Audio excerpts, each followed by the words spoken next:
The Les Wexner-Jeffrey Epstein connection is brought up on Capitol Hill. And will the Ohio National Guard head to more cities after D.C.?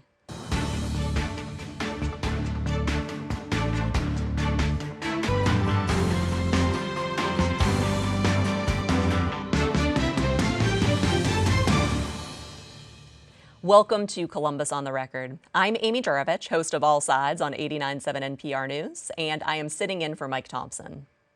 As pressure mounts for all of the Jeffrey Epstein files to be released, an abuse survivor stood outside on Capitol Hill last week and invoked the name of Ohio's richest man. Annie Farmer said Les Wexner supplied enormous amounts of Epstein's wealth. And, as such, she told reporters that he should face ramifications. I just want to say one thing that's very clear when people say, please share names. There are names that are very well known, like that of Les Wexner, who everyone knows supplied an enormous amount of Epstein's, financial wealth and allowed this operation to happen. So it's, I think, confusing to many of us why there have not been more ramifications for him, and he's been seen as a victim when clearly, I believe there's more to it. It is important to point out that Wexner has not been charged with any crime or tied to the sex trafficking charges that landed Epstein in jail. But Jesse Balmert, this press conference was significant, and the fact that Wexner's name came up is something to make a comment about. So what do you think about these comments made about Les Wexner? Yeah, I think there have been a lot of people tying Wexner to Epstein for quite some time, and there's been a lot of reporting to that effect. For example, Wexner gave Epstein his power of attorney.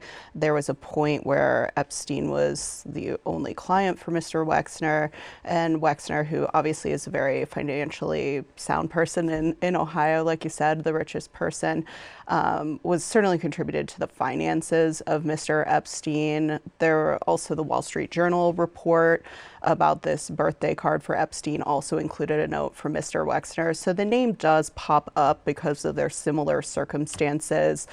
Wexner has said that he cut ties with Epstein after charges were brought of him abusing a 14-year-old girl. And so that's kind of where we stand right now. Yeah, and Epstein was Wexner's money manager in the 80s. He had a lot of power over all of Wexner's money and investments. He says he severed ties in 2007 when all of these sex crime allegations surfaced. But what Annie Farmer was saying in that clip, whenever it says that Wexner is seen as a victim, that's money related. He lost money. Wexner lost money because of Epstein. So, Jake, what do you make of this story? Because it obviously has Central Ohio ties. Wexner's name is on a lot of buildings, including Ohio State's Medical Center. Do you think that some nonprofits at some point will start thinking about cutting ties with Wexner? I don't know what nonprofits will do. I just think of the concept of association, really. And there's no evidence that I'm aware of, at least, that Les Wexner has committed any sort of crimes. But clearly he's taken on a lot of reputational damage. We're on the media talking about him. I mean, you Google his name and Jeffrey Epstein articles come up. I don't know to what extent these nonprofits want to. I mean, you drive past Nationwide, you see the Abigail Wexner building. It's just plastered all over the city. So to answer your question, I don't know exactly what a nonprofit might do, but I think the more, like you just said it yourself, it's coming up on Capitol Hill. It's coming out of the nation's capital. I think he's really tied to this one, whether he likes it or not. Yeah, and Sarah, I mean, politically, this is one issue that Trump is facing flack about within his party. There are definitely people on both sides of the aisle. There's definitely Republicans calling for the release of the Epstein files. Yeah, and I believe that includes Representative Max Miller, who is, of course, he was a Trump aide and is a big supporter of Trump's, but I believe he's one of the few Republicans who has been calling for the release. But it certainly has been interesting to watch the politics with it, because you've seen a few Republicans, some, conservative firebrands come out and say, hey, this is what we were calling for all along.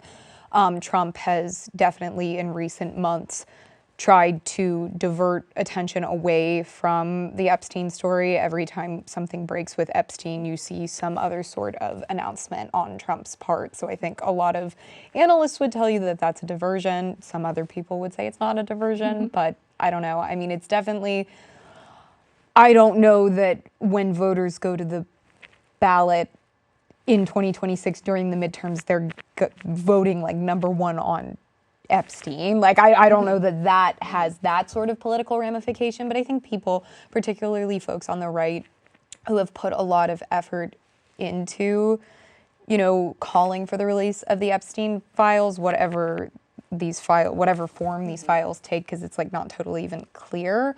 I think there's definitely been some disappointment there. And Jesse, Dr. Amy Acton just this week it came out with a press release. She's running for governor as a Democrat, and she called on her challenger, her Republican challenger, Vivek Ramaswamy, to join her in demanding the release of the Epstein files. So politicians are trying to gain some attention with this topic. Yeah, I think Epstein is obviously a toxic person to be associated with. And so a lot of politicians are trying to tie their opponents or their opponent's opinion to him in whatever way possible. I think Sarah's point is fair that this is probably not going to be a top voting issue in 2026. But if it's a way to get some punches in, a way to, make your opponent look less transparent, then that's certainly something people are going to try to do. Will it make it an Ohio topic, Jake, because of the Wexner tie to Central Ohio? Does it become, because I would think that the Epstein files is more of a Washington, D.C. inside the belt thing until maybe you add in an Ohioan's name? Oh, I'm actually more skeptical of that. I think Jeff Epstein is now a household name. That Jeffrey Epstein, not city councilman, the very unfortunately named Jeff Epstein from Cleveland. But no, I think that if there's going to be any sort of political damage here, it's going to be coming from Jeffrey Epstein, not Les Wexner. All right, we're going to move on to our next topic. Governor Mike DeWine sent Ohio National Guard troops to Washington, D.C. at the request of the Trump administration. Now President Trump says he's ready to send troops to more cities where he says crime is out of control. The New York Times had a report that showed that crime in Cleveland, Dayton, and Toledo is comparable to Washington. So it begs the question, why not send Ohio troops to Ohio cities to help with crime? Governor DeWine's spokesman told the New York Times that the mayors of Cleveland, Toledo, and Dayton would need to ask for help first before he would do anything. So, Jake Zuckerman, do you think the Ohio National Guard is going to end up in Chicago or Baltimore next? I have no clue. I know what I do know is that it's something of a fiction to say that the mayor of D.C. or anyone in D.C.'s governing structures wanted the National Guard there. They are actively suing to get the National Guard out. So it's just untrue to say that the guard is there because they are wanted there. The same is true in Ohio. Does that mean they're not going to come here? I don't know, but it's hard to understand the standard of where and why troops are being deployed into American cities right now. Sarah, you talked with Senator Bernie Moreno about Ohio National Guard troops being in D.C. What did he have to say? He pointed specifically to Cleveland, and you mentioned, Dayton, Toledo, Cleveland. Cleveland's violent crime rate in 2024 was actually higher than Washington, D.C.'s violent crime rate. When I asked Moreno if he feels like a similar action is warranted to send National Guard troops into any of these Ohio cities, he said he would not like to necessarily see it get to that point, but he said that he feels that Cleveland officials are not doing enough to control crime, that he feels that the violent crime rate in Cleveland is too high, and if the federal government feels they need to, they will. That being said, I think it is important to point out, and I know that the Trump administration has cast doubt on some of these statistics, but violent crime is down across the country. Like, crime rates have been dropping. Violent crimes were down, I think, by 4.5% between 2023 and 2024. I think both sides use crime as a boogeyman in some circumstances. When one party's in power, crime is out of control and vice versa, but especially Republicans. I just do think it's important to throw that stat in there too. Jesse, DeWine's gotten a lot of pushback about this idea of sending the National Guard troops to begin with. He was one of the first governors to do so. What has he said about it? Yeah, Governor DeWine has basically said that this is consistent with other actions that he's taken, which we can look at when the mayors of Columbus asked for assistance after the death of George Floyd and the murder of George Floyd in Minneapolis, and there was protests in reaction to that. So that was a situation where the mayor was asking them to come. He sees being asked by the DC National Guard and the Secretary of the Army as the same request. As Jake's pointed out, the DC officials are not asking for this, so I think the critics would say there is a difference in this scenario. Jake, do we have any idea how much it costs or who pays for the Ohio National Guard to be in D.C.? Where does that money come from? So I have asked the Ohio National Guard for that number. They have not given me any cost estimate. They said the federal government is picking up the tab. But I believe, I wish I remembered the number offhand. When the Governor DeWine sent several Ohio State Highway Patrol troopers down to the southern border, I'd give you the figure of a couple $100,000 for a couple week deployments. Those were cost estimates on the front end, not the back end. So there's not a lot of transparency, but I did get the sense that there's this attitude of, well, someone else is paying for it, so why get too hung up on the cost? And Sarah, the District of Columbia, D.C., sued to end the deployment there, and a federal judge ruled that the L.A. deployment was illegal. So do you think that all of this is just going to be caught up in courts? Will anything come of this? I mean, everything President Donald Trump has done in his second administration has pretty much gone through the courts. And I think that's been Trump and a lot of, Trump supporters' arguments that they feel that the courts are playing a larger-than-life role in the Trump administration. Now, of course, we live in a country with checks and balances, so that's kind of the whole point of the courts. But yeah, I'm sure this will end up in federal court. I do think it's interesting because when you start to look at, the cities that these deployments have happened in have been major cities or the nation's capital, Los Angeles, DC, and now potentially Chicago. When you start to think about those more moderately sized cities, like a city like Cleveland, I wonder if the city wants to sue, what the resources look like to take on the federal government yet again. Jesse, do you feel like with the pushback that Mike DeWine has been getting about sending the troops, do you think he would hesitate or do you before sending them to Chicago? Or is it just, again, if he's asked, he will? Yeah, I think based off of what he's said to New York Times and also to local reporters, if he didn't get an explicit request from the mayor of Cleveland, which I would be surprised if Justin Bibb is like, yep, come on down, I think it would be really hard to deploy even if President Donald Trump asked him to, but that would be quite a position for our Republican governor if that was the case. So the law in Ohio is that the mayor of Cleveland, as an example, needs to ask for the help. But if President Trump decides Cleveland needs help, which comes first? I think that's what we'd find out in that scenario. So that is the concern of people like the ACLU and opponents of this particular move, is if you start with Washington, D.C. or in California, are you going to start going to all these other cities next? Well, for our next topic, Ohio lawmakers will be drawing new congressional maps this fall. This redrawing has nothing to do with calls to redraw maps around the country. Here in Ohio, the 2022 map did not get bipartisan support, and therefore, state law says it must be redrawn for 2026. But with the Trump administration leaning on red states to draw maps that favor Republicans, and Democratic governors like Gavin Newsom in California saying they will redraw their maps to benefit Democrats, this state-by-state map debate is bound to be a mess this fall.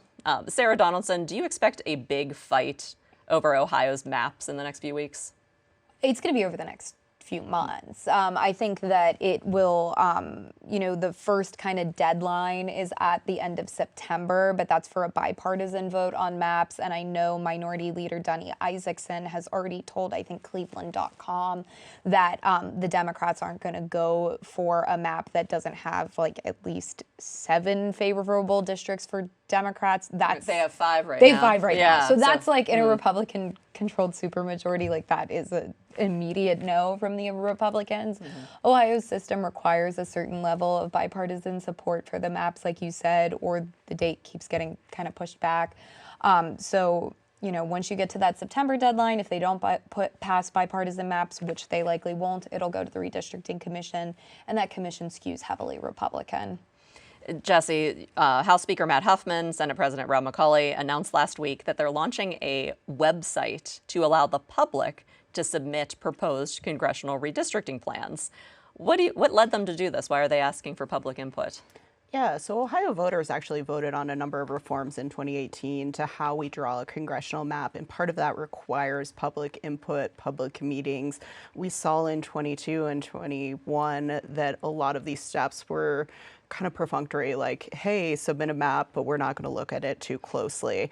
And so I think there is some skepticism that these maps will be part of a meaningful conversation, but this is a new process and we can always start fresh. Jake, do you think that they will look at some of these publicly suggested maps? I mean, what if a professional map maker submits a map into this public forum? I guess I don't see why they would. I mean, if you're in control of the situation, why would you? Thank you for the submission. We'll put that right in a pile with all the rest of them. But if you have the power, why outsource it? Yeah, and lawmakers have until the end of September to pass a map. I'm not sure of the deadlines. I mean, Sarah, do you know them off the top of your head? Yeah, I do. So I kind of like started the timeline. So lawmakers have until the end of September to put a map on the floor and pass it with 60% bipartisan support of some form. Anyone can fact check me if I'm wrong. But then it goes to the redistricting commission. So it is all but likely to go to the redistricting commission. Their final deadline is in like early November. So it starts to get closer and closer, especially if there are legal challenges to the filing deadlines for candidates, the primary filing deadlines for candidates. So there is certainly a chance that primary dates get pushed, or, you know, another, like an older map is used. I mean, you know, it's kind of anything's on the table until it's a done deal, but Democrats seem very unlikely to get on board with what Republicans are doing. And in this circumstance, although Democrats really don't have much bargaining power, Republicans have a supermajority, there is some expectation of bipartisan support for the maps, or they go to, I mean, in this case, a mid-decade redistrict is happening because there wasn't bipartisan support. Jesse, do you see anything happening here in Ohio, like what's happening in other states around the country, where because the Trump administration is asking for more Republicans, like right now we have, 10 Republicans and 5 Democrats. Do you see the maps being redrawn in a big difference? I mean, they're not going to stay 10 and 5? Yeah, I think it's likely that Republicans are going to try to get at least 12 congressional districts on their side. The most likely targets will be in the Toledo area.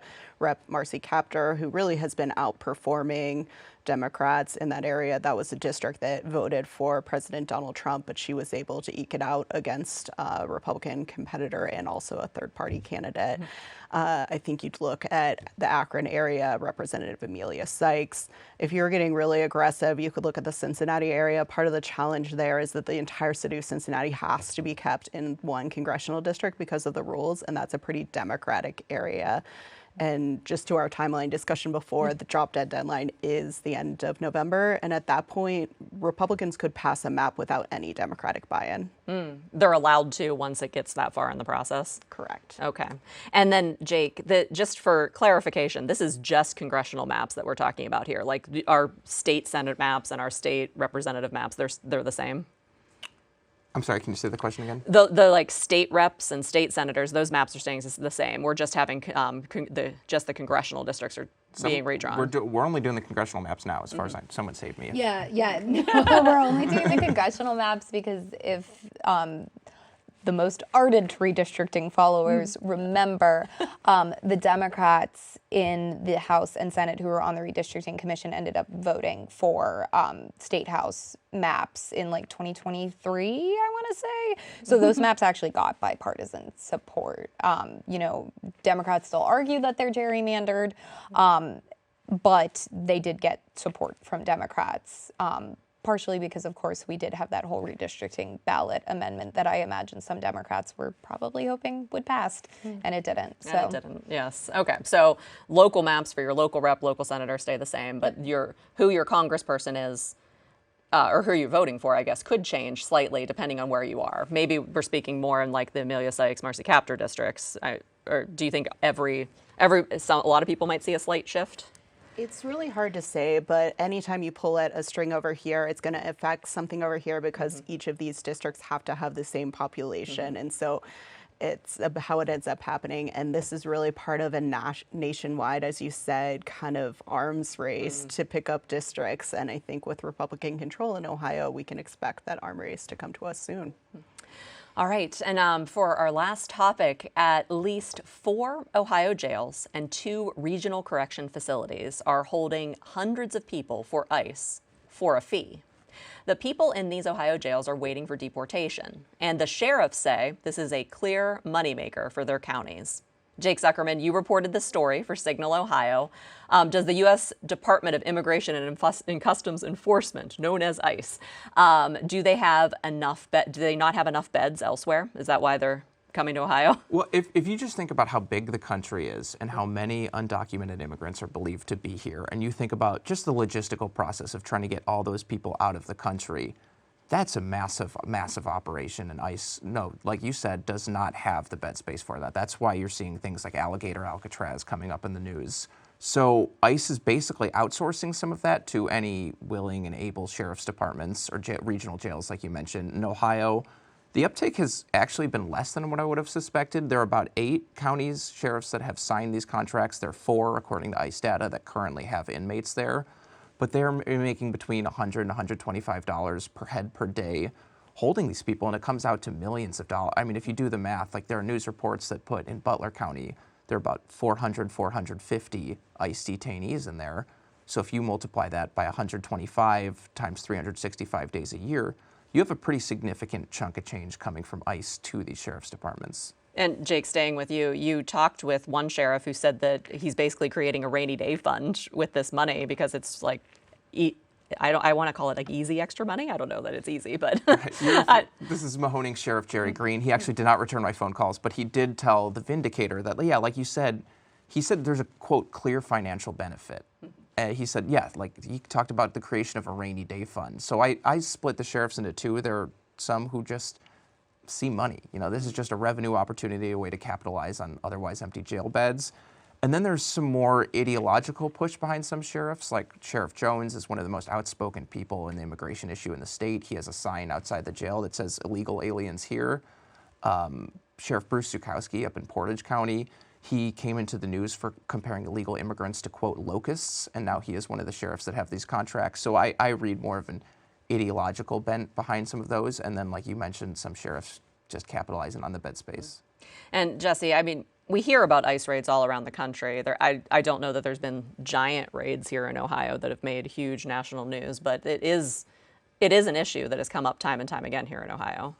Yeah, I think there have been a few instances that have gotten really prominent news attention. For example, there was a chaplain at Cincinnati Children's Hospital who has gotten a tremendous amount of attention to his case down there, which is still proceeding and is in the Butler County Jail that Jake reported on. So I think if you're in the community, certainly this is something that is on your mind regularly. If you're not, it's maybe only something you hear about on the news.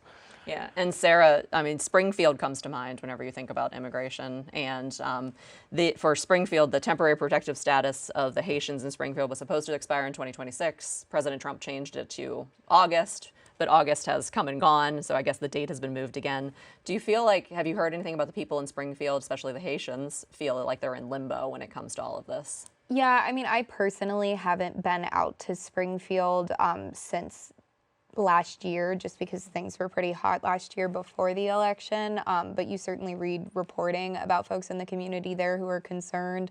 I don't know that anyone's positions have changed one way or another. Governor Mike DeWine stands behind the fact that, you know, taking that many workers away from the community is probably going to hurt the community rather than help it. Senator Bernie Moreno would probably tell you that if they want to work, they should be here legally, although, of course, there's argument over that temporary protective status as it stands. Is it legal or not? But I mean, I think once the move to actually deport these folks happens, it will be like a lot of fireworks. And Jake, in your reporting on this, did you find out how long they're waiting for deportation? Like how long they stay in one of these 4 Ohio jails before anything happens? Yeah, so according to ICE, in some of the jails, it's about up to 58 days on average. But these are indefinite stays. They are in jail until ICE gets around to doing what ICE is going to do with them. And mind you, immigration is a civil offense. So these people have not been convicted with a crime. They have not been charged with a crime.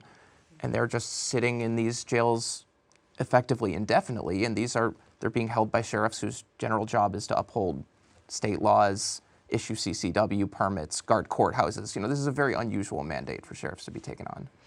Well, now it is time for our final off-the-record parting shots.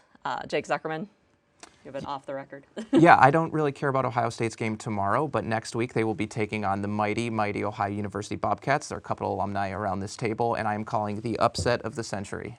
All right. Got it. Sarah Donaldson. Okay, go Bobcats. I'm also on the football theme because there's kind of a chill in the air. I'm very excited for NFL football to be back, and I've joined my first fantasy league in my lifetime, so I'm very excited to see what my players do for me. All right. Well, and I have to say, go Steelers after that. Yeah, all right. obviously. Go Obviously. Steelers. Sarah and I have that connection. Jesse Balmert, off the record. Yeah, as always, go Cats. As a former member of the Marching 110, I'm excited about the Grambling State Band playing at the Ohio State game. So go Bands. Go Bands, and go Cats. Well, my off-the-record comment is actually a plug. I host All Sides on 89.7 NPR News, and we're doing a special 5-part series called Untangled: The Cost of Learning. And we're going to look at how we pay for Ohio's schools, and we're going to try to answer the question, is there a better way? So you can listen Mondays at 11 on 89.7 NPR News, or you can subscribe to the Untangled podcast. And that's a wrap for Columbus on the Record for this week. You can continue the conversation on Facebook, or you can watch us anytime at our website. That's wosu.org/COTR. We're also on YouTube and on the PBS Video app. I'm Amy Juravich. Have a good week.